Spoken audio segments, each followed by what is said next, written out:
Bueno, estábamos orando con mi esposa acerca de que el Señor nos diera un texto lema para este año. Si el Señor nos regaló una idea lema, nos regaló acerca de la madurez. Así que como veníamos hablando acerca de disciplinas para la santidad, quiero hacer también una serie acerca de fundamentos para la madurez. Y es tan vital porque los días son malos, porque se acercan días difíciles, porque vienen dificultades, porque seguramente muy pronto nos van a impedir que nos reunamos. Tal vez muchos de nosotros lo podamos ver, si no todos. Y si no, pues de todas formas la venida del Señor sigue cerca. Es su paciencia la que la detiene, esperando que todavía faltan más para llegar. Faltan más personas para ser redimidas. Pero hablando de el proceso de madurez, hay cosas con las que muchos creyentes luchan. Y luchan porque a veces están confundidos, porque a veces vamos escuchamos a un predicador dice una cosa, escuchamos al otro dice otra. Y la verdad es una sola, es la palabra de Dios. Pero nosotros a veces nos encargamos de distorsionar las sanas enseñanzas y se han introducido a la iglesia enseñanzas falsas que se visten de piedad, pero producen confusión en la práctica de la fe.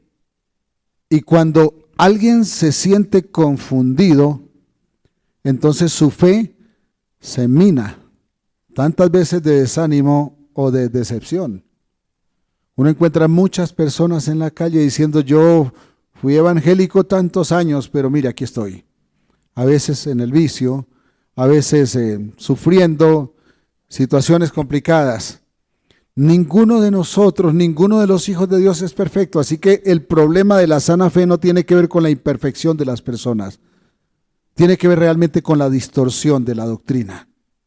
¿Por qué? Porque Dios nos amó, aunque le era imposible para Él, en Cristo nos amó siendo pecadores. Y no deja a sus hijos botados, nunca. Pero muchas veces, ya sea porque nos dejamos seducir de algo que nos parece bonito, o adrede, terminamos torciendo la doctrina. Hermanos, si crean, hay una cosa que es verdad: cada persona actúa por convicción. Los que tumbaron las Torres Gemelas lo hicieron por convicción. ¿Cuál es el problema? Que no podemos generar convicciones sin Dios, sin escuchar a Dios. La única forma de que la convicción que tenemos sea la correcta es que parta de Dios y no de lo que yo pienso o de lo que yo imagino. Usted habla con personas en la calle y dice: es que yo pienso que tal cosa. Y yo siempre a veces hago una pregunta: bueno, eso es lo que usted y yo pensamos, pero ¿qué piensa Dios? Siempre es necesario preguntarle a Dios. Y en Colosenses capítulo 2, vayan buscando Colosenses capítulo 2, Pablo desenmascara falsas doctrinas para hacer volver los ojos de los fieles a la fe verdadera, resaltando la importancia de alcanzar la madurez. Es decir, en este capítulo se insiste en la madurez y allí muy sabiamente, porque es palabra de Dios, el apóstol relaciona la madurez con el ejercicio de conocer íntimamente a Cristo. Es decir, no existe madurez real si no conocemos profundamente a Jesucristo, al Padre y a Jesucristo, quien nos dio a conocer el Padre. Así que entonces vamos a leer allí en Colosenses, primero vamos a Colosenses capítulo 1, los últimos 2 versículos, y luego vamos a leer el primer versículo del 2. Y vamos a ir poco a poco para no leer todo el capítulo, vamos a ver versículo a versículo, así como lo hacemos en los devocionales. Entonces, capítulo 1, versículos 28 y 29, a quien anunciamos, está hablando de Cristo, amonestando a todo hombre y enseñando a todo hombre en toda sabiduría, a fin de presentar perfecto en Cristo Jesús a todo hombre. Para lo cual también trabajo, dice el apóstol, luchando según la potencia de Él. No está luchando con sus fuerzas, sino con el poder mismo del Señor, la cual actúa poderosamente en mí. Y vamos enseguida al versículo 1 del capítulo siguiente. Porque quiero que sepáis cuán gran lucha sostengo por vosotros y por los que están en la Odisea. ¿Recuerdan de la iglesia de la Odisea? Ay, esta iglesia que era un dolorcito de cabeza, infiel como ella sola. Yo no sé por qué se parecen tanto a nosotros, o por qué a veces nos parecemos tanto a ellos. Y dice, porque quiero que sepáis cuán gran lucha sostengo por vosotros y por los que están en la Odisea y por todos los que nunca han visto mi rostro. Oiga, no solamente por lo que él pudo abrazar y tal vez desarrolló amor personal, afecto por ellos, sino también aún por los que nunca había visto. Oremos. Señor, gracias por tu palabra. Gracias por tu amor, por tu bondad. Gracias por tenernos tanta paciencia y tener tanta misericordia. Ahora abrimos tu palabra y te rogamos que tú hables, porque si tú no hablas estamos perdiendo el tiempo. Pero si tú tomas mis labios, mis oídos y los oídos de mis hermanos, habrá edificación para tu iglesia. Gracias, Señor, en el nombre de Jesús. Amén. No existe madurez verdadera sin el conocimiento de Dios y de su Hijo. Quédense con esa frase. Si se quiere ir reflexionando en algo para la casa, digan, no voy a poder madurar si no conozco a Dios. No voy a poder madurar, mi familia no estará segura si yo desconozco a Dios. Mi casa estará insegura si yo no conozco a Dios. Y aquí vemos tal vez al más grande predicador de todos los tiempos, indudablemente, diciendo que él no ahorra esfuerzos para que los creyentes crezcan en la fe y logren madurez espiritual. Dice, tengo una gran lucha por ustedes, por los que conozco y por los que no he visto, para que crezcan, para que conozcan a Cristo, para que sepan del Mesías, para que sepan del plan de Dios. Y esto es lo que realmente constituye el trabajo pastoral. El trabajo pastoral, claro que el abrazo que nos damos es una bendición. Y tal vez contribuye a edificar, pero no se edifica sin conocimiento. Necesitamos el conocimiento para poder ser edificados. Cuando el conocimiento está presente, hermanos, el abrazo edifica mucho más. Porque el abrazo en sí mismo no produce nada en el cambio de una persona, pero el conocimiento sí. Pero cuando el abrazo lo damos por el conocimiento, entonces ahí sí somos edificados. ¿Y sabe por qué? Porque uno puede sentir el afecto con que alguien le abraza o no. Hace un trabajo pastoral grande, dedicando mucho tiempo, dice, para enseñar. Y una cosa que quiero que veamos en los versículos 2 y 3 es cómo el apóstol describe algunas evidencias que saltan en el creyente para que sepamos o para entender que estamos madurando. Para que quien está enseñando sepa que su alumno está madurando o para que uno personalmente sepa que uno está madurando. Versículos 2 y 3 del capítulo 2 de Colosenses. Para que sean consolados sus corazones, unidos en amor hasta alcanzar todas las riquezas de pleno entendimiento, a fin de conocer el misterio de Dios, el Padre y de Cristo. Hace rato mi hermano estaba hablando de misterios.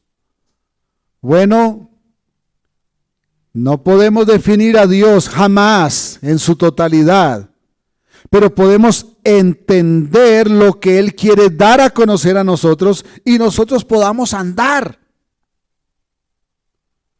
Cuando tenemos claro cuál es el camino, entonces sabemos por dónde es. Cuando no tenemos claro cuál es el camino, entonces, ahí sí, como dicen popularmente, el que no sabe para dónde va, cualquier bus le sirve. Y se monta en cualquier bus. Entonces, sigo leyendo, o repito mejor, para que sean consolados sus corazones, unidos en amor hasta alcanzar todas las riquezas de pleno entendimiento, a fin de conocer el misterio de Dios el Padre y de Cristo, en quien están escondidos todos los tesoros de la sabiduría y del conocimiento. ¿Dónde reposan todos los tesoros de la sabiduría y del conocimiento? En Dios y en su Hijo, que nos da a conocer a Dios. Por eso decía al principio, la sabiduría, la madurez, es imposible el entendimiento de la vida, cuando usted le dice al Señor, ¿por qué me pasa esto? El entendimiento de las cosas de la vida, de las cosas que nos pasan, es imposible si no conocemos a Dios. Si conocemos a Dios, comprendemos las circunstancias que nos pasan. Hace unos días estábamos hablando de que había que transformar la oración no solamente en una súplica, sino primero en un acto de adoración. Y allí aprendíamos una cosa que espero que la recuerden y nunca se les olvide. Es que si nosotros nos tiramos a los pies del Señor para llorar y suplicarle por algo, estamos viendo un problema demasiado grande. Pero si nosotros vamos a Dios y antes que entrar a suplicar, comenzamos a adorarlo por su grandeza, por su majestad, por su misericordia, por su paciencia, por su gloria, a uno se le olvida de qué tamaño es el problema que lleva, porque comienza a ver de qué tamaño es el Dios al cual está orando. Y cuando le ora a un Dios infinitamente grande, uno comienza a ver los problemas pequeños. Entonces, cuando uno suelta el proceso de adoración para irse a la súplica, ya esa súplica no es desesperada, es una súplica esperanzada. Y no hay cosa más hermosa que ir a una súplica cuando estamos llenos de confianza. ¿Sabe por qué? Porque sabemos, estamos convencidos que Dios está obrando. Aleluya. Él siempre está obrando. Los males jamás podrán ser superiores a nuestra confianza en Dios cuando nosotros conocemos a Dios. Cuando nos acercamos a Él y lo admiramos antes que llorarle. ¿Y sabe qué pasa cuando nos damos cuenta que los males siempre son más pequeños? Ustedes, yo se los he dicho coloquialmente, se mueren de hambre. Se mueren de hambre los males porque no los alimentamos. No importa cuál sea su necesidad. Tal vez sea un trabajo, el almuerzo, tal vez no hay para el almuerzo, tal vez no hay para el semestre, no hay para pagar el arriendo, no hay para comprar los libros de los muchachos en el colegio. Sea la razón que sea, la situación que sea, sea chica, si nos detenemos un momento a contemplar al Señor. Y en este texto que leímos, Pablo deja claro que nos perfeccionamos si conocemos al Padre y conocemos a Cristo. Y la única forma de conocer al Padre y conocer a Cristo es relacionándonos con Él. Con Dios, con el Padre, con Cristo. ¿Por qué? Porque las riquezas del entendimiento vienen de conocer a Dios el Padre y a su Hijo. ¿Hay algo que usted no entiende hoy? Tal vez le está diciendo al Señor, Señor, ¿por qué me pasa esto? Mire a Dios. Coja su palabra, escudriñela, comprenda lo que Dios quiere que comprenda de Él. Y ya ni siquiera saldrá esa pregunta. Cuando entendemos ya no preguntamos, ¿cierto? A veces hay personas que me dicen, vea, la primera pregunta que yo le voy a hacer a Dios cuando llegue al cielo es esta. Y yo le digo, cuando yo llegue ya no voy a preguntar nada, porque ya lo entenderé todo. Cuando uno entiende ya no pregunta, menos va a recriminar. ¿Le ha pasado a usted que le ha recriminado a Dios muchas cosas? Sí, nos pasa, ¿cierto? Lo hacemos. Eso no es sabio. De hecho, es pecado. Bueno, nos acostumbramos a que a papá y a mamá le recriminamos lo que queramos. Siempre estamos reprochando algo. Bueno, dejemos esa costumbre, tanto con papá y mamá, pero sobre todo con el Señor. Pero la única forma de que nos nazca de todo corazón dejar esa fea costumbre es que conozcamos a Dios. Si conocemos a Dios, no habrá preguntas. Por ahí hay una canción, creo que es secular, la he escuchado, que dice: no habrá preguntas, solo respuestas.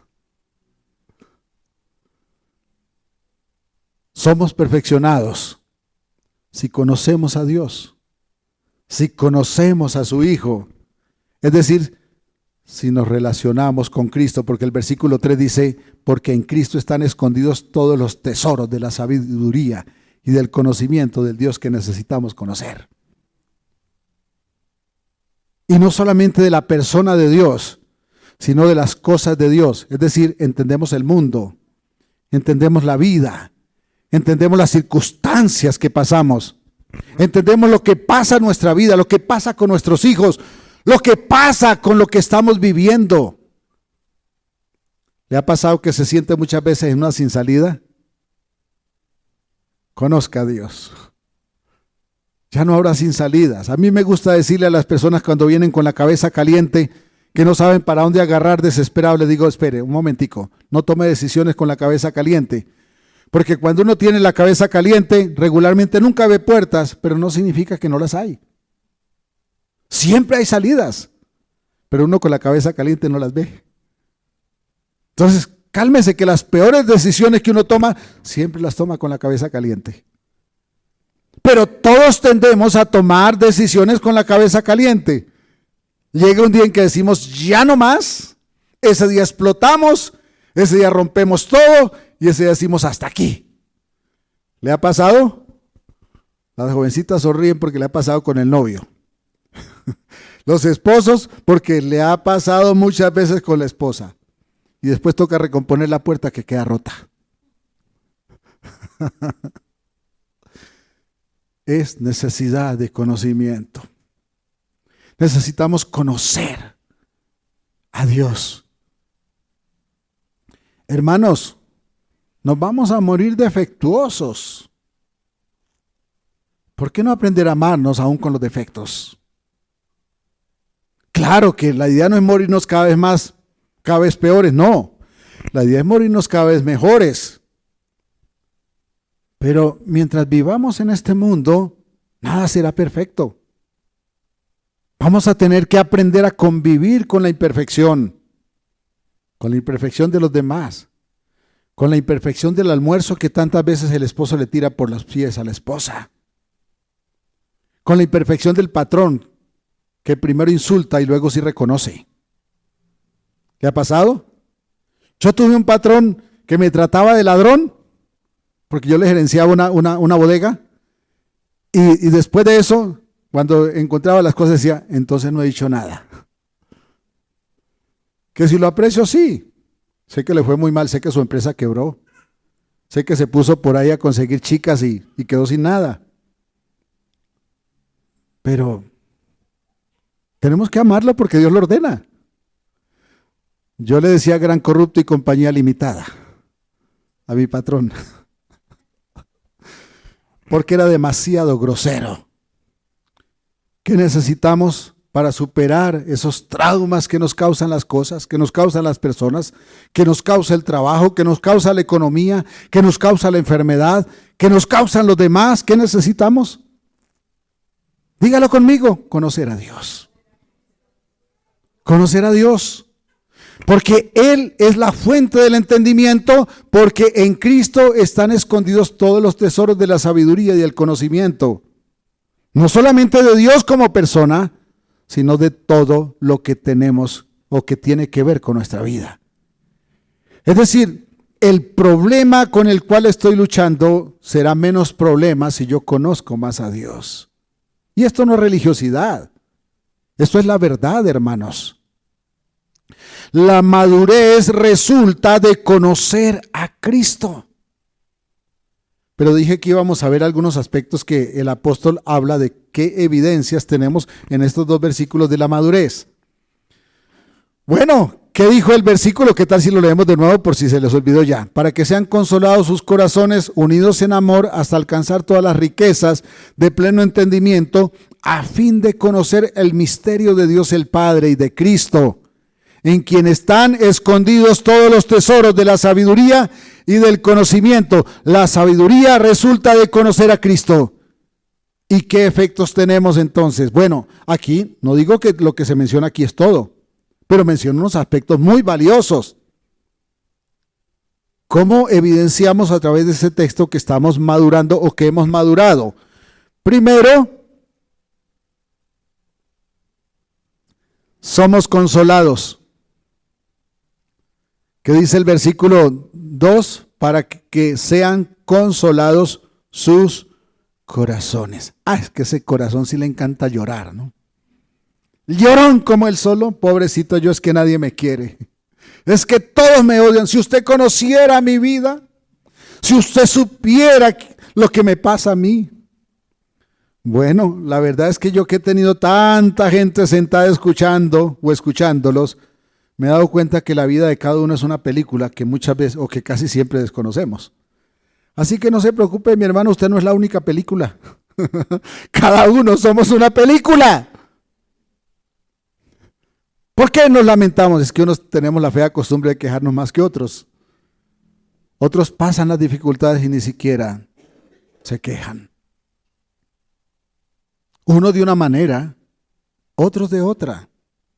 Unos por dinero, por falta de dinero, otros por exceso de dinero, otros porque solucionan su problema con 500 millones de pesos, otros porque lo solucionan con 50,000 pesos. Pero cada quien en su medida. No hacemos nada echándonos a llorar. Pero si nosotros conocemos a Dios, mire, si conocemos a Dios y a Cristo, primero somos consolados. Somos consolados. ¿Saben qué es ser consolado?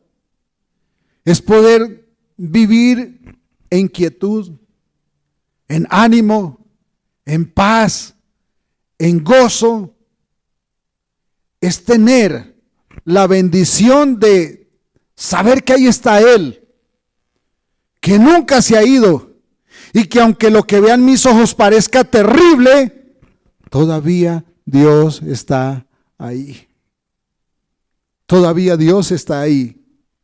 Una persona falta de madurez, al contrario, desanima, se desespera, se decepciona de sí mismo o incluso se decepciona de la voluntad de Dios porque no la entiende. Pero cuando entendemos, hermanos, no nos queda otra cosa que bajar la cabeza y decir, aleluya, Señor, gracias, porque tú estás aquí. ¿Le está doliendo el corazoncito? Eso no le va a doler por toda la vida. ¿Lo dejaron plantado? ¿La dejaron plantada? Eso va a pasar, hermanos. Dicen que de amor nadie se muere, por falta de amor sí. Porque cuando uno no entiende el amor, hermanos, es capaz hasta de quitarse la vida. Cuando no entiende el amor de Dios. Pero cuando comprende el verdadero amor, hermanos, las recriminaciones de los demás duelen, sí, porque somos humanos. Pero no nos destruyen. No nos despedazan. Entonces, primero, cuando una persona alcanza la madurez porque conoce a Dios, primero es ¿qué? Consolado. Segundo, el vínculo que esa persona desarrolla para con los demás y para con Dios mismo es el amor. Entonces nos unimos en amor. Hermanos, hay una cosa que es cierta. Si nosotros aprendemos a amar, vivimos en amor, ya no nos separan los defectos de los demás. ¿Cuántas veces renegamos de los demás por sus defectos? Y lo más es que tenemos la fea costumbre de levantar el dedo para señalarle los defectos a los demás, pero cuidadito nos señalan los nuestros. La persona que tiene la costumbre de señalar más es la que menos admite que lo señalen, porque siempre se sentirá perfecto. Siempre siente que el mundo le debe. ¿Ustedes saben por qué salen personas a destrozar las ciudades cuando protestan? Porque sienten que los demás les deben. porque no quieren asumir su propia responsabilidad. Y yo no digo que los gobiernos no sean responsables de cosas malas. Lo que estoy diciendo es que los hijos de Dios no dependemos de los gobiernos, dependemos de la bendición de Dios. Si usted quiere crecer, si usted quiere prosperar, si usted quiere vivir bendecido, conozca a Dios. Las cosas malas que nos pasan no son que Dios se ha alejado de nosotros. Regularmente es que nosotros nos hemos alejado de Dios. Un creyente maduro no divide, siempre une, anda en unidad con su familia, con la comunidad, con la iglesia. Hermanos, no es fácil, uno no siempre tiene ganas de andar en unidad. A veces uno quiere disociar de todo corazón, porque el corazón es traicionero y fregado. Como dije hace rato, el corazón es llorón. Pero una persona que conoce a Dios entiende la unidad y responsablemente decide no separarse del Señor, no separarse de su iglesia, no separarse de su familia, porque esta persona se hace parte integral de su sociedad, de su familia, de su iglesia, porque aprende a amar por encima de los defectos. Esta persona construye, nunca destruye. Nunca destruye. Tal vez a veces hemos sido objetos de destrucción, ¿cierto? Cuando soltamos lo que no debemos decir, cuando gritamos lo que no debemos gritar. Entonces, somos consolados y también somos unidos por el amor. Tercero, el tercer aspecto que aparece allí en este texto acerca de evidencias de madurez es que tenemos entendimientos de las cosas. Dice el texto 2 que tenemos el entendimiento de Dios, porque en Cristo están escondidos todos los secretos y los misterios de Dios y de Cristo. Bueno, si están escondidos hay que encontrarlos, ¿cierto? Pero resulta que el Padre los reveló para que los entendiéramos. Y una vez le dijeron los discípulos, ¿pero por qué nos hablas así? Dijo el Señor, pues para que no todos entiendan. ¿Y por qué? Porque es que hay personas que no saben qué hacer con lo que entienden, pero el que es hijo de Dios sabe qué hacer. Honra a Dios. Honra a Dios. Tenemos entendimiento de las cosas, las razones y el propósito de Dios en cada paso que vivimos. Tenemos ese entendimiento, hermanos, porque entendemos la persona y los misterios de Dios y de Cristo. Un creyente maduro entiende la palabra de Dios, entiende los propósitos de Dios y anhela vivir poniendo por obra las ordenanzas del Señor. Es capaz de decir no a muchas cosas porque quiere honrar a Dios, porque para esa persona es más importante honrar a Dios que honrarse a sí mismo o que darle rienda suelta a sus pasiones, a sus deseos, a sus apetitos.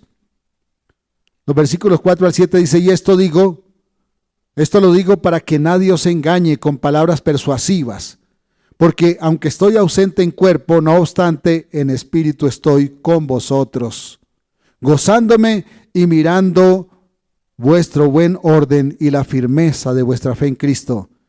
Por tanto, de la manera que habéis recibido el Señor Jesucristo, andad en Él, arraigados y sobreedificados en Él y confirmados en la fe, así como habéis sido enseñados, abundando en acciones de gracias.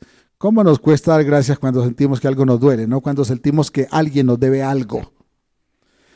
Hermanos, viendo este texto podemos entender una cosa, que la madurez no tiene un techo.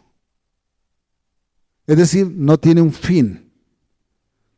Yo di este paso, entonces ya soy maduro. No. Cada día debo y necesito crecer. Porque el techo de la madurez es la estatura de Cristo. Me refiero, el clímax de la madurez es llegar a ser como Cristo. Y si le pregunto quién de ustedes es como Él, vamos a tener que bajar las manos todos, ¿cierto? Y bajarnos todos y agacharnos todos y decir, perdóname, Señor, perdóname, porque yo no soy ese que tú quieres que sea. El techo es la estatura de Cristo. En la tierra nadie ha llegado allí. Cuando veamos a Cristo cara a cara, hermanos, hemos llegado al techo. Antes no. ¿Por qué? Porque en la resurrección seremos tan perfectos como Cristo hombre. Tan perfecto, no como Dios, ¿no? Como Cristo hombre. Y esa es la perfección a la cual tenemos que llegar. El sello de la verdadera fe consiste en no cesar de ser arraigados y sobreedificados en ser como Él. El apóstol decía para que sean arraigados y sean sobreedificados, para que seamos como Él. Esta es la confirmación de que vivimos en la fe de Cristo, el crecer todos los días en amor por Jesús y aprecio por parecernos cada día más a Él. Si un creyente no progresa en conocer al Señor, está estancado, deja de vivir por el Espíritu para vivir por la carne, y por la carne, vivir por la carne, hermanos, conduce a la muerte. La muerte espiritual. Porque vivir por la carne hace al hombre víctima fácil del engaño y presa para el enemigo. Recuerdan que comencé diciendo que los cristianos teníamos una lucha, ¿no? ¿A cuál de los predicadores le creo? Es que este me dice una cosa, este me dice otra. Pues no escucha al predicador, escucha a Dios. Él es el que tiene la razón. Leemos estos pasajes aquí en Colosenses para que el Espíritu nos confronte, el Espíritu Santo, nos confronte con la necesidad de crecer, de madurar en la fe. Y el versículo 5 que leímos habla de mantener disciplina para alcanzar firmeza espiritual. Eso es progresar en la fe. Un creyente maduro no debe sentirse un día en el cielo y el otro día en el infierno. Y yo sé que a muchos nos ha pasado eso. El ánimo inestable refleja inmadurez. Las luchas nunca faltan, hermanos. Las luchas siempre van a llegar. Pero la fe debe mantenerse. Si nuestra fe desfallece en la dificultad, no transitamos el camino firme de madurar. Ahora, usted me va a preguntar, ¿y cómo mantengo la fe? Y la respuesta es, conozca a Dios y conozca a Cristo. Porque si conoce a Dios y conoce a Cristo, su fe no fallará. Pero si desconoce a Dios y desconoce a Cristo, nos habremos de ver llorando. Tal vez me han visto muchas veces, tal vez a ustedes lo han visto muchas veces llorar, desesperados. ¿Cuál es el problema? Necesitamos conocer a Dios. El trabajo pastoral, hermanos, consiste en conducir a los creyentes a tener los ojos abiertos por la necesidad de madurar. Pero hacerlo es una decisión personal de cada uno. Es decir, nosotros cuando predicamos propendemos para que cada uno madure, pero nadie va a madurar si no decide escuchar la voz de Dios y caminar en pos de Dios. Porque cuando esto pasa, el Espíritu Santo obrará la madurez. El pastor no provee crecimiento. El crecimiento viene cuando usted asume personalmente la responsabilidad de madurar, porque entonces el Espíritu Santo obrará. ¿Y cuándo obrará el Espíritu Santo? Cuando se vea al Hijo de Dios escudriñando la palabra de Dios y orando a Dios en la forma correcta, como dije al principio, adorando, para que luego la súplica no sea una protesta, sino más bien un acto de gratitud más. Pablo, aunque no está presente, insiste en abrir los ojos de los santos para que no se dejen seducir por las enseñanzas alejadas de la necesidad de conocer a Dios y a Cristo, para llegar a la santidad que el Padre exige de nosotros. Los pastores no podemos llevar un colchón a la casa de cada uno para estar pendientes de la fe de cada uno. Cada uno debe asumir la responsabilidad de ser edificado en la fe. La madurez es obra del Espíritu Santo, pero Dios exige que nos disciplinemos en buscar el crecimiento. Y es vital que usted no se desconecte de la iglesia, de los espacios de formación que tiene la iglesia, porque aquí continuamente estamos trabajando para abrir los ojos, para que la fe no se nos desvíe. Digo, no se nos desvíe ni a nosotros, ni a los que nos conectamos, a los devocionales, a las escuelas, hermanos. Y no basta coger Google y consultar, la internet está llena de mucha basura espiritual. Debemos aprender a congregarnos, aprender a crecer juntos. Así entendemos y podemos poner por obra el amor verdadero. Quien no quiere hacer parte activa de la iglesia, del cuerpo de Cristo, se vuelve un experto en juzgar, en criticar, y cada vez se hace más arrogante en lo que cree, pero nunca crece en santidad. Quien critica no se santifica, se vuelve arrogante. ¿Y sabe por qué? Porque la arrogancia es enemiga de la fe. La arrogancia es enemiga de la santidad. Y la santidad y la fe son el fruto de conocer a Dios. Usted y yo debemos tener claro qué creemos y dónde acudimos para crecer. Debemos asegurarnos de ir a una iglesia de sana doctrina, donde se enseña la palabra y se edifique en amor, no solamente en religiosidad, o mejor, no en religiosidad, porque la religiosidad es arrogante. Solo por la palabra de Dios podemos entender lo que concierne a la sana doctrina y lo que no es doctrina de Cristo. Es que no solamente es necesario entender a Dios y su doctrina, sino también comprender lo que no es doctrina, para que no nos seduzca y no nos meta en problemas. La meta siempre será ser como Cristo. Por eso el versículo 7, lo vamos a leer, nos manda echar raíces firmes en la doctrina de la fe. Mire lo que dice: arraigados y sobreedificados en Él, y confirmados en la fe, así como habéis sido enseñados, abundando en acciones de gracias. Echar raíces, hermanos, y ser sobreedificados, fundamento y crecimiento, dos cosas que no se pueden separar. Sin fundamento no hay un crecimiento sostenible, y sin crecimiento el fundamento se queda bajo tierra. No se puede crecer si no se hace parte si no se parte pues de ese fundamento firme. Por eso debemos asegurarnos de entender bien la palabra, porque esto nos da el fundamento firme y verdadero, y luego cuando la ponemos por obra, entonces alcanzamos el crecimiento y desarrollamos esa sobreedificación de que habla el Señor en esta palabra. Tener un fundamento firme y crecer nos lleva a ser afirmados y confirmados. Esto es ser reconocidos delante de Dios en nuestra condición de discípulos de Cristo. Cuando tenemos ese fundamento y crecemos, entonces el Padre dice: este es de los míos. De ahí llegamos a un punto que identifica al Hijo de Dios. Rebosamos de gozo porque practicamos la gratitud. Eso identifica a los hijos de Dios. Eso es como un río que lleva agua, y no solamente lleva agua, sino que además se desborda. Y cuando esto pasa, el creyente es bendición para los demás. Ese río desbordado, lo sabemos los que nacimos en el campo, cuando se desborda lleva nutrientes a la tierra y salen unas cosechas tan hermosas en esa tierra. Ese es el río que debemos ser cada uno de nosotros. Ese es el creyente edificado en la fe, donde lleva santidad, porque riega semillas de sanidad espiritual para los demás. Y lleva sanidad. Es como ese río de que habla Ezequiel, que sale del trono de Dios y se hace cada vez más grande y lleva sanidad a las naciones. Así son los verdaderos creyentes, llevan sanidad a los enfermos espirituales. Usted y yo somos los instrumentos que Dios quiere usar para llevar sanidad, para llevar salvación a los perdidos. Déjeme poner aquí un pero si la sal pierde su sabor, que Dios tenga misericordia de nosotros, para que seamos instrumentos de sanidad, de salvación, y no estorbo para que otro conozca la verdad. ¿Qué necesitamos? Conocer a Dios, conocer la verdad, conocer el principio. Luego el crecimiento vendrá en la medida que nos ejercitemos en escudriñar ese conocimiento que está en la palabra de Dios. Un abrazo, que Dios les bendiga. Gracias por su paciencia. Vamos a orar un momento.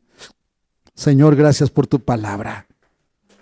Gracias por tu bendición, gracias por tu bondad. Gracias por concedernos tu palabra, por enseñarnos a crecer a través de ella, por mostrarnos el camino correcto para ser transformados y ser hijos santos. Gracias, Señor. En el nombre de Jesús. Amén. Dios los bendiga, hermanos. Un abrazo.